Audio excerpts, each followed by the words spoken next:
are in captivity and others killed for not paying their monthly dues imposed on them by separatist fighters in the northwest region of Cameroon. And in Douala, 4 members of the same family have died in a fire incident. Good afternoon, ladies and gentlemen. It's midday on Equinox Television. You're welcome to the Bilingual Newscast. The first part is in the French language with Christine Mabanda. Bonjour à vous. Good day, Shimala Glory, Madame, Monsieur, bonjour et bienvenue dans votre 12 heures bilingue. Dans l'actualité nationale de ce mardi midi, 4 morts et plusieurs blessés. Tel est le bilan d'un incendie qui s'est déclenché au quartier Noubel dans le 2e arrondissement de la ville de Douala. Les flammes dévastatrices ont décimé une maison d'habitation. Les circonstances de cet événement tragique avec Claude Ecoua et Jean-Paul Boyo. Scène de désolation ce lundi 22 mai au quartier Noubel après l'incendie meurtrier qui a fait 4 morts, dont un enfant, tous membres d'une même famille, au lieu d'Ibana, dans le 2e arrondissement de la ville de Douala. On s'est réveillés un peu tous en panique. Il a fallu reprendre un peu nos esprits pour pouvoir d'abord ouvrir la porte de la maison et sortir à l'extérieur. Bon, c'est ce que j'ai fait. Et quand je sors de la maison, en jetant un coup d'œil à la maison, je regarde la fenêtre, je vois des flammes à l'intérieur. Il y avait 4 décès. La maman, 2 enfants et son petit-fils. Le violent incendie qui s'est déclaré dans la nuit aurait surpris les occupants de la maison au cours de leur sommeil. Selon les voisins, le bilan du sinistre aurait pu être plus alarmant, n'eût été leur bravoure dans le premier secours. Les rescapés qu'on a pu sortir, parce qu'à ce moment-là, on s'est rendu compte qu'on ne pouvait pas accéder par la voie principale. Donc on s'est rabattu de l'autre côté pour pouvoir dégager la fenêtre et les faire sortir. Bon, on a pu tant bien que mal dégager l'antivol, faire sortir le bébé de 4 ans, la petite fille qui est en ce moment en train de passer son examen probatoire F8 et la vieille maman qui est à l'hôpital sous observation médicale. Le 20e groupement de sapeurs-pompiers, arrivé sur le lieu du drame, a pu enrayer la propagation des flammes. Une enquête est ouverte pour déterminer les circonstances exactes de ce drame. Retour sur la célébration de la fête de l'unité.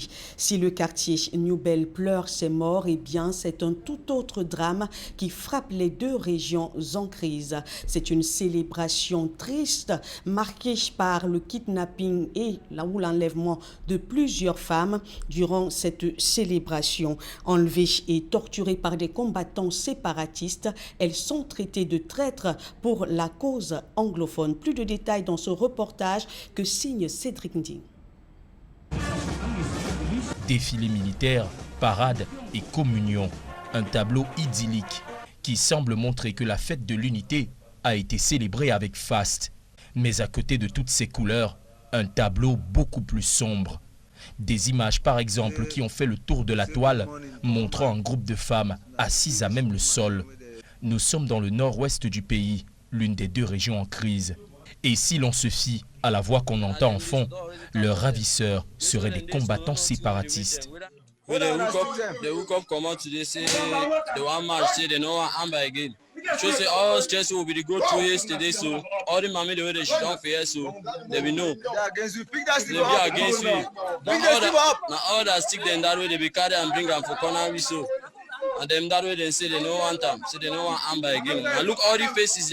Elles seraient taxées de blacklegs, traîtres dans leur jargon, pour avoir fomenté une marche le jour même de la fête de l'unité, afin de dénoncer le conflit qui perdure dans les 2 régions anglophones du pays. L'une d'elles porte sur elle les stigmates qui témoignent du traitement innommable qu'elles ont subi. Dans le même temps, des sources évoquent un autre homme décoré au cours de cette journée et pris pour cible par les séparatistes. Lui aura moins de chance et sera retrouvé mort. Des clichés qui viennent noircir le tableau de la célébration de la fête de l'unité et qui remettent au goût du jour la question de la sécurité dans les régions en proie aux violences. Alors que la célébration était plutôt timide dans les 2 régions en crise, dans le sud du pays, ce sont des discours de paix, d'harmonie et de concordance qui ont marqué cet événement. Joseph Abena nous donne les détails. Par la suite, nous aurons C'est avec entrain que les élèves manifestent leur patriotisme dans cette place des fêtes de Mayomessi, région du Sud, en présence de l'autorité administrative et des dignités traditionnelles. Vous avez vu la mouvance des forces de défense qui, unies avec le peuple camerounais, était en symbiose tout à l'heure. Donc ce défilé était un moment très fort, vraiment, et nous exhortons les populations de Mayomessi à plus méditer sur le thème de cette journée que nous venons de célébrer. Même son de cloche ici à Bipindi, où les actions des forces de sécurité sont reconnues et saluées par l'autorité administrative. Aujourd'hui, l'importante mobilisation, on ne peut que dire, sans risque de se tromper, que le vivre ensemble est une réalité à Bipindi. Cette récompense. La mouvance des forces de défense. Petit détour en santé où plusieurs décès sont déjà enregistrés à la prison principale de Nkondengui en proie à l'épidémie de choléra. L'absence d'eau serait à l'origine de cette vague de contamination. Joël Essengue et Guy Zogo étaient sur les lieux.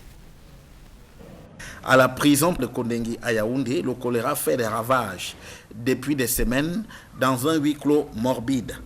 Selon les informations crédibles que nous y avons recueillies, une dizaine de morts a déjà été enregistrée sans que grand cas en soit fait. Si une campagne de vaccination a été lancée par les responsables de cette prison samedi et dimanche dernier, le problème demeure entier du fait que cette prison n'est plus alimentée en eau depuis plusieurs mois.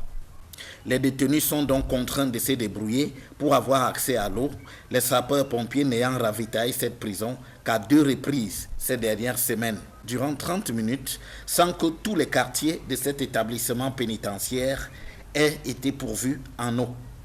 Alors que les sapeurs-pompiers entendaient fournir de l'eau aux détenus le 20 mai dernier, ils se sont heurtés à des portes fermées suite à une décision du chef du bureau de la discipline qui a justifié sa démarche par le fait que le défilé se déroulait. Pourtant, d'après nos informations, quelques détenus ont pu avoir accès à cette eau, ce qui a donné lieu, dans la foulée, à une très forte spéculation auprès des autres prisonniers, un bidon de 20 litres se vendant à 1500 francs CFA. Nos tentatives d'obtenir des explications du régisseur de la prison centrale et du chef du bureau de la discipline sont restées infructueuses. Assez régulièrement, les prisons camerounaises font l'objet de vagues d'affections, comme c'était déjà le cas avec le Covid-19 ou encore avec la méningite, dont la prise en charge brille souvent par des négligences. L'opinion n'en sachant pas grand-chose. Ces négligences se soldent généralement par de nombreux morts, dont on fait très peu de cas. L'air de se dire, les prisonniers, ils peuvent crever, rien n'y fera. Place à présent à nos partenaires. Une vingtaine d'employés de l'IUES INSAM ont reçu des médailles en guise de leur dévouement et acharnement au travail. C'était au cours de la célébration de la fête du travail le 1er mai dernier. Reportage. Une trentaine de médailles, dont 6 en or, 15 en vermeil, 27 en argent. Honneur est rendu au personnel de l'Institut universitaire et stratégique de l'estuaire INSAM à l'occasion de la 137e édition de la Journée internationale du travail. Des attributs décernés au nom du chef de l'État par le secrétaire général des services du gouverneur du littoral, représentant le patron de la région.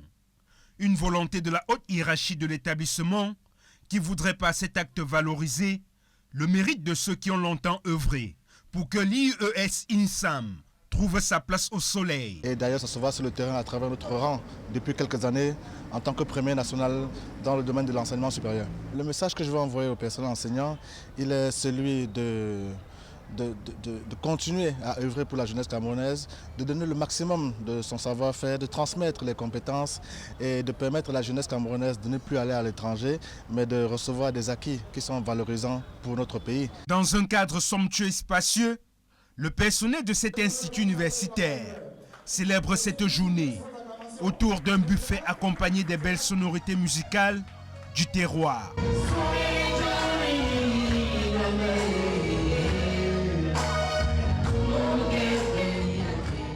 une ambiance à laquelle prend part le fondateur de l'INSAM, le docteur Ignace Foyet, lui qui a consacré sa vie et sa carrière au service de l'éducation et dont le positionnement de l'IES INSAM parmi les meilleurs IPES du Cameroun et à l'international est la preuve d'un bel accomplissement. Aussi bien que cette cérémonie soit une marque de reconnaissance à l'égard de notre personnel militant, elle est aussi une occasion spéciale et exceptionnelle, pleine d'émotion et d'attention, car consacrée au bilan de plusieurs années d'inégalable et de loyauté qu'ont fait mon personnel, et j'en suis fier. Côté personnel, ces attributions reçues est un signe de reconnaissance des multiples sacrifices qui va davantage encourager à élargir les réflexions pour offrir une bien meilleure formation à la jeunesse camerounaise et africaine. Donc toute la satisfaction et tout l'honneur est le mien en ce jour et nous lui disons un très grand merci et que également aujourd'hui vous avez vu une médaille, demain peut-être ce sera 2, pourquoi pas 3. Ça vient encore plus me galvaniser, je dois encore donner plus le meilleur de moi, aller puiser plus loin, plus profond pour que cela aille de l'avant. Et voir ce PhD valorisé davantage par une institution comme l'IES INSAM, c'est pas donné. Cette cérémonie, couplée à l'adoubement des docteurs PhD, était également l'occasion pour le personnel d'exprimer des doléances à l'attention de la hiérarchie, qui s'en est aussitôt saisie avec des promesses qui ne se feront pas attendre. Cette reconnaissance du personnel enseignant de l'IUES INSAM met un terme à la première partie de votre journal. La seconde partie en langue anglaise, c'est avec vous, Malaglory. Once more, good day. Good day to you, Christine Babanda. Ladies and gentlemen, good day, and thanks for joining us for the second segment of the news. The crisis-stricken northwest and southwest region of Cameroon continue to record atrocities. In a recent incident in the northwest region of Cameroon, some people have been killed and others in captivity, including more than 30 women. As you tell us, Babila Jonathan. Women taken hostage in Babanki, northwest region of Cameroon, May 19, 2023, for refusing to pay a tax imposed by armed men. The women are compelled by the armed men to pay 5,000 francs CFA, men 10,000 francs CFA, and 500 francs CFA for children. But these women are said to have protested against that. They are being punished in a location not known to the general public. A voice commands them to raise their staffs with which they took to the streets to protest against the secession movement after a night of gunshots in their locality. The voice in the video is declaring death threats against the captives. Some of them released later are under medical attention in Bamenda. Still in the northwest region, 2 men are killed by armed men. One, identified as Edward, shot to death in Bamesing after he was distinguished with a Medal of Honor during the National Unity Day celebration. And the other, Anyam Paul, gunned down in Bamenda. Away from the effects of the Anglophone crisis on the population, 4 members of the same family have died in a fire incident that occurred here in the city of Douala at the Newbert neighborhood. The 4 people are members of the same family, while 3 others survived the incident following the timely intervention of the population, as Immaculate Fogwe tells us in the following report. There were 7 occupants of this house, but only 3 occupants are alive today. The 3 survivors were saved by neighbors who were alerted by their call for help. Gervais Mote, the closest neighbor, had his arm burnt while trying to save the victims. The incident was caused by light, yes. we don't know how they start. We just wake up and see the light all in all the house. Yes, we see the light. We try to stop it. We take water, sand to try and stop the light, but nothing. But the 3 survivors, a mother, her 2 female children, 18 and 14 years of age, were severely injured and are currently responding to treatment in a health facility. We have tried to save 3 persons, which we saved 3 persons,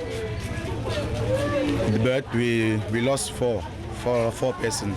So mother, his 2 children, and one of his children child. Yes, we lost them, but for now all the quarter is crying. The fire incident that occurred in the New Belle Source de Quartier neighborhood in Douala 2 subdivision burnt the entire content of the building to ashes. Rescue soldiers who arrived to the scene later prevented the flames from spreading to other buildings. Family members, neighbors and friends expressed shock and consternation over the death of the 4 victims. And on to something else, the exploitation of timber, oil, natural gas and rainforest is intensifying. Wildlife trafficking in Cameroon has also gotten a lot of attention, and it is certainly a huge problem, but an environmental threat to Cameroon. What then is biodiversity? How can we conserve or protect our biodiversity in Cameroon? Isia Lucy Lengo talked with an environmentalist and compiled the following report. Located in Central Africa, Cameroon is one of the world's biodiversity centers. The country is often known as Africa in miniature because of its diverse landscapes, which include coastal areas, mountains, savanna, and rainforest. Cameroon has also been ranked fit for fauna diversity and food for flora in Africa. A forest conservator throws light on the importance of biodiversity to humans. To extend, the tolerance, we can live in places that are increasingly difficult in terms of temperature, in terms of dryness, and if we were not diverse, then some people or some species or subspecies would easily be wiped out. However, in recent years, wildlife trade has emerged as a lucrative business across Central African region, and Cameroon is not an exception. More than 630 species in Cameroon are said to be listed as threatened on the International Union for Conservation of Nature, of which 183 are endangered and 115 are under critically endangered. As such, one of the major anthropogenic factors which account for biodiversity loss in Cameroon include commercial logging, mining, agriculture, infrastructure, rampant poaching, and rising human-wildlife conflict. At the level of the government and conservative institutions, what has been done to protect our biodiversity? We monitor using modern equipment, smart equipment, including drones or field work by staff. And the purpose here is to make sure we have in our view on a permanent basis wildlife, and through that we bring in protection, so we reduce the amount of losses we have been incurring to illegal activities. Moreover, the World Wide Fund for Nature think there is a need to improve the management of parks, protected areas, and sanctuaries. Through the promotion and support of good governance, communications, accountability, transparency, and bring in the participation of indigenous people using their knowledge to better understand the forest. Biodiversity is celebrated worldwide under the theme Agreement to Action, Build Back Biodiversity. We now talk sport in this edition of the News. Coton Sport of Garoua on Sunday picked up its title for the 18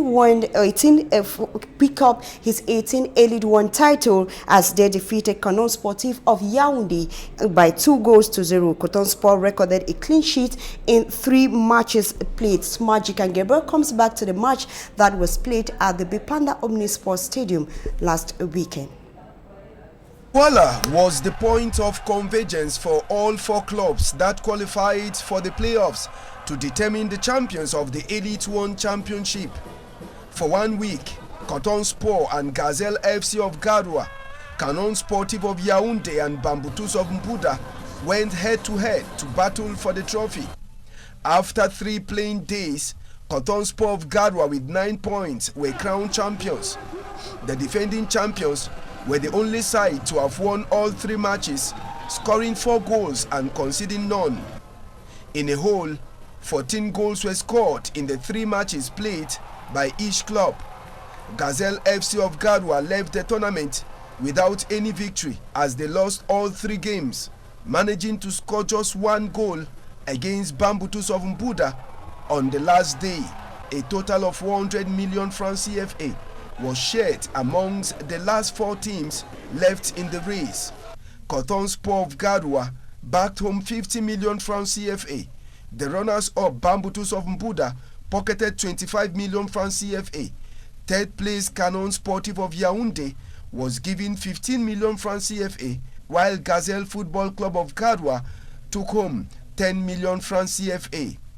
In the course of the playoffs, the record for spectators turnout was also broken during match day 2 with over 31,000 people answering present in the game that pitted Coton Sport of Garoua to Bamboutus of Mbuda.